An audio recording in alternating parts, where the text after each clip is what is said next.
Pemirsa, Ketua Umum Pengurus Harian PHDI Pusat Wisnu Bawatenaya kembali mengingatkan seluruh umat Hindu untuk menahan diri dan tidak mudah terprovokasi menjelang pelaksanaan Mahasabha akhir Oktober mendatang.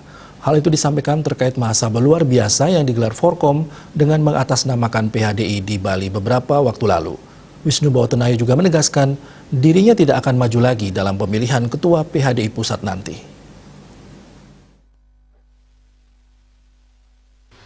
Hal tersebut disampaikan Ketua Umum Pengurus Harian PHDI Pusat Majen TNI Purnawirawan Wisnu Bawatenaya di sela acara peresmian Gedung Geraha Hindu Dharma di Provinsi Banten pada Selasa 21 September 2021 terkait adanya Mahasabha luar biasa yang dilaksanakan sekelompok orang yang mengatasnamakan Forum Komunikasi Parisada Hindu Dharma Indonesia di Bali beberapa waktu lalu.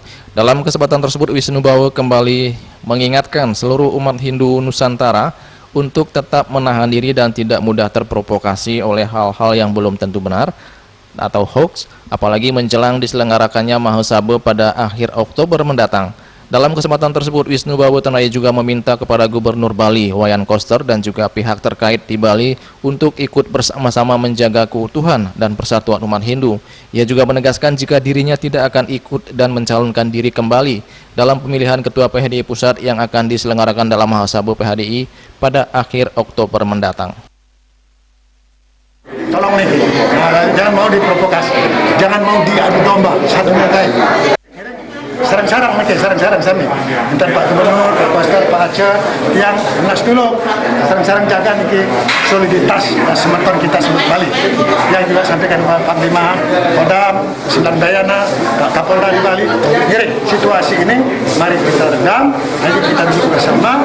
Ngiring sarang-sarang menjelang Mahasabha sebentar lagi. Yang tidak turun untuk mencalonkan Malik dan yang mengkaderkan, yang ingin kader-kader umat kita maju, itu yang utama. Kemudian supaya kita bisa konsentrasi, ngiring ngacap pada yang ini, dumugi Bali Santi, Bali damai, Bali tentram, dan Hindu seluruhnya tentram. Sebelumnya, Wisnu Bawatenaya selaku Ketua Umum Pengurus Harian PHDI Pusat telah menyampaikan pernyataan sikap dan klarifikasi terkait adanya Mahasabha luar biasa yang diselenggarakan oleh kelompok yang mengatasnamakan Forum Komunikasi PHDI di Bali beberapa waktu lalu. Dalam pernyataannya tersebut, secara tegas PHDI Pusat menyatakan kegiatan Mahasabha luar biasa di Bali tersebut tidak sah atau ilegal karena tidak sesuai dengan ADART PHDI. Dari Jakarta, Juli Suwarte dan Ketut Semadiase melaporkan.